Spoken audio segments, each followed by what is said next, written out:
Welcome back to Cask 529, everyone. I'm Brian. And I'm Shona. And we're back with round one, game 5 of the Bottled and Bond Bracket Challenge.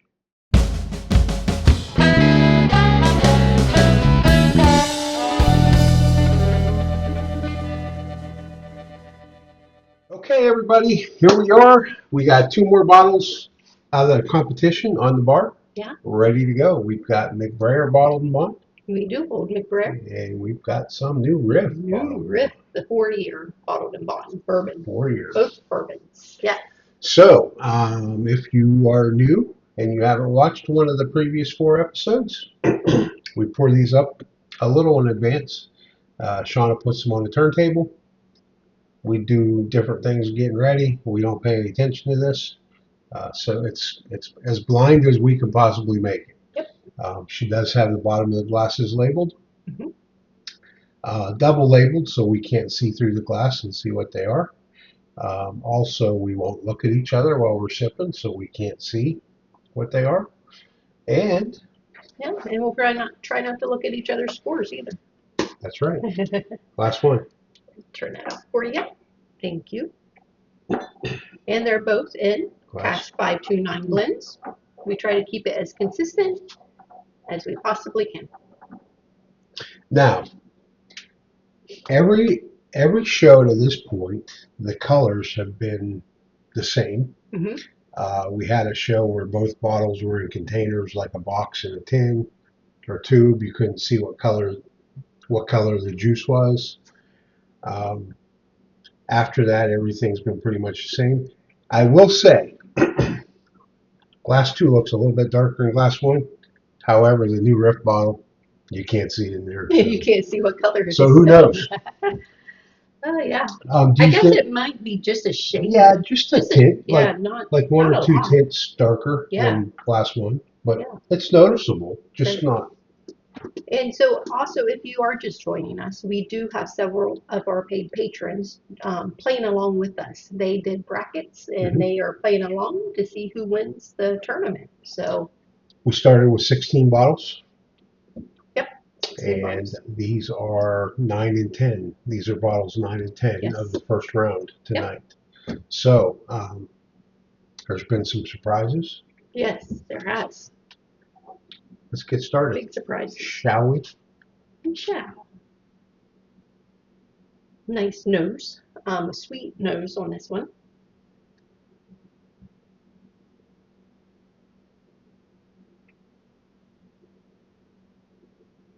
Definitely a sweeter nose. I'm getting maybe a hint of corn grain note on it.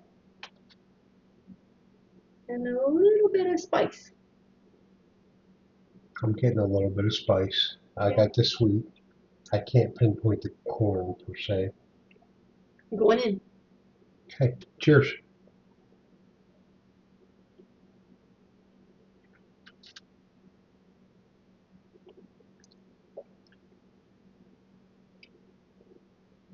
A lot of vanilla up front on that. Yeah, up front. However, that corn note really followed through. I don't know if you picked it up on the palate. I did. But it's finishing. Mm-hmm. Heavy. Yeah, it's really corn. I was going to say maybe some cereal grain, but it's really corn popping out there. That's really corny. It's really corny. But it does have nice vanilla and caramel notes with it. A little bit of spice as well. But that corn note is really prominent right there. It like hits right midway and then finishes. And it's still lingering. Right. Yeah. It's nice.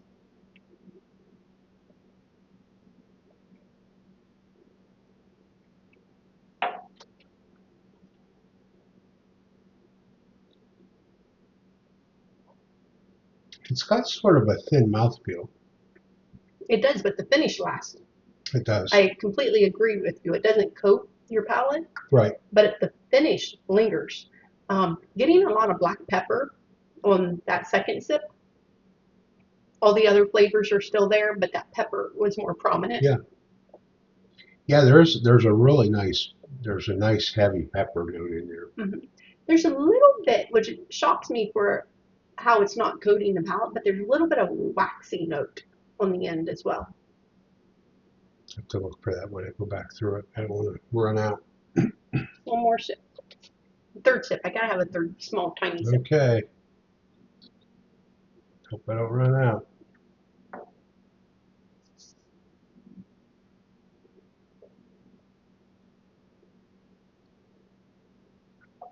Yeah, all the same flavors.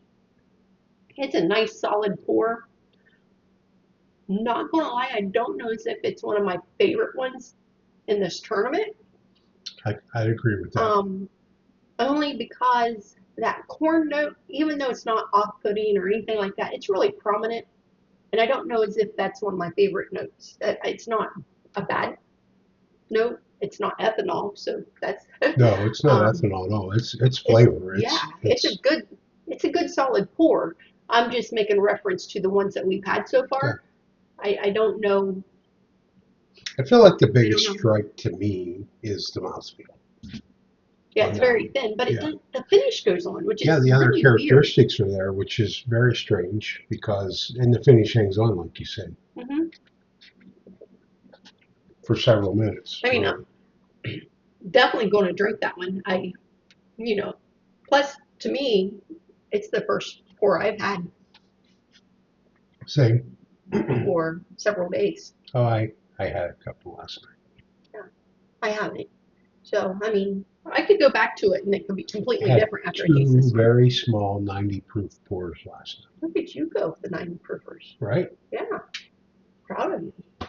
I was going to work up to something from there, but I was like, you know what? I don't need to work up. This is, So this, if color holds true, I'm anxious to see hmm because this is a little darker and richer looking. yeah, I'm almost getting a butter pecan note on it. It's really reminding me of that. It's That, a heavier nose. There's more flavor there. There's yeah, more. it's a, it's a really nice nose. I really like the, I'm getting that sugar, that brown sugar coming through, yeah, definitely, definitely the brown sugar, and I definitely didn't get that. sweeter. I didn't get that in the first pour at all. Yeah, a little bit of spiciness on it, but it's just a buttery, nutty note, which I'm Yeah. going to call it a buttery pecan, a butter pecan note.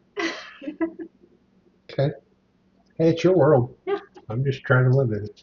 didn't call it butter popcorn. Thank God. Going in. Hmm.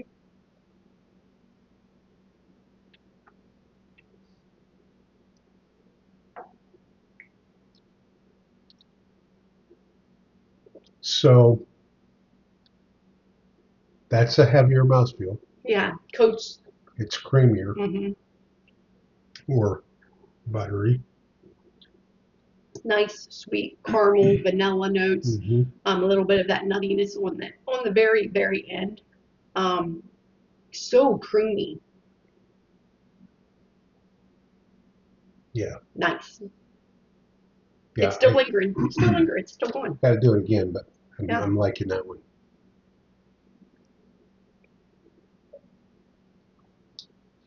As I as I think back to the previous 8 bottles, I feel like we've had a lot better flavors than this. Then this one. Yeah, Hmm. you don't think? I mean, it's hard to remember them all. I think they're.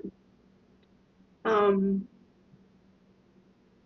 I don't know. I'm really liking this one. This one I'm getting just a hint of cinnamon with that peppery note on the end. That nuttiness is there. Um, I don't ever recall getting a nutty note on either of these brands Hmm. Hmm. before, so I'm kind of stumped with that. Really liking the mouthfeel though. It's like a tingly, effervescent. Hmm. Are you getting that on your tongue? I did get a little bit of that. It really Um, reminds me of our wilderness trail pick that we did with that yeah, effervescence, like yeah. mouthfeel. It's actually more prominent on the second sip than it was the first. Yeah, so I'm I'm going to disagree with you only in that I think this one is right up there of some of the other ones.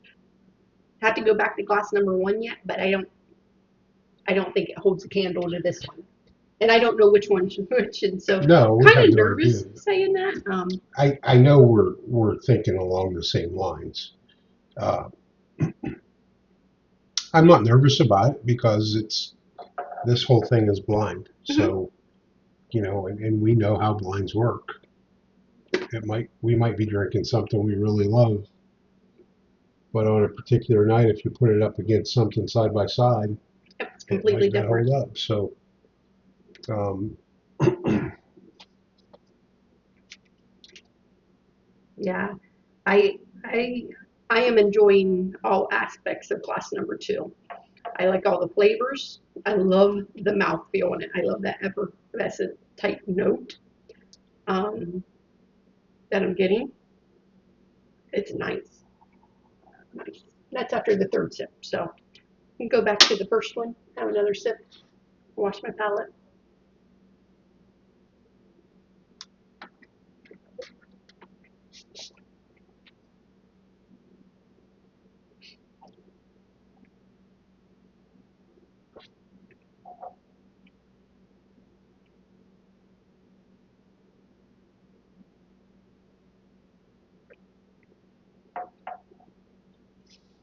Glass number 1 is a good pour. I hate to take away from it because it is a good pour, but it has such a strong corn note, like a husk of corn, like it's just prominent. Um, and it didn't change, like right, going back right, to yeah, it. it stayed Yeah, it's consistent. just not. It's not a off-putting note, but yet it's Nope. just not my favorite note. And I guess I'm just trying to justify why I'm probably going to score it a little bit lower than glass number 2.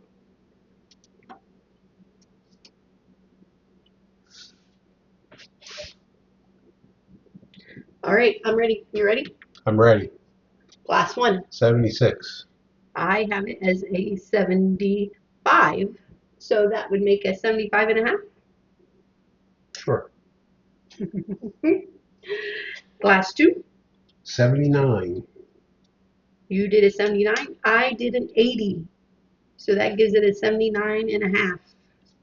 So glass 2 is our winner, which is New Riff. New Riff for the win. There you have it. I don't remember getting effervescent like feeling off of. Here's my thing. I don't feel that's a surprise. No, because we love New Riff. I We feel really do. this was a surprise Yeah. because we enjoyed this. We have enjoyed this bottle. Yeah. Like we like both of them. Yeah. I just I'm not gonna lie to you. I really was thinking this was going to be less too. I didn't know because that mouthfeel that was on the New Riff that we just had. I'm not. I don't recall getting that. But to Right. be fair, it's been a long time since I just had the Bottled-In-Bond. It's been a long time since we've touched either of those bottles, It actually, has. to be fair. But so I mean, it made it a real true blind Yeah, because it we really did. did. Yeah, that's Interesting fun. though. I mean, it's a fun outcome. Yeah. I'm sure there's a lot of people out there that are not going to be surprised that New Riff came out on top. No, great job to those who picked it. Probably going to be a lot of people out there that are going to be surprised that McBrayer didn't come out on top. So, Most likely. still a great bottle. Hmm. Definitely a great bottle. We're not looking to get rid of it or anything. Oh no, no, no, no, no. I was just shocked with how that corn note just really stuck out on it. So Yeah, yep, absolutely. Okay, so I think that's all we have for tonight. it is. Uh, round one, game 5 goes to New Riff for your Bottled-In-Bond. So mark your scorecards. That's where we're at with it. So hit that like button if you would, guys. Drop us a comment. Let us know what you think about these two bottles. What did you think was going to come out on top?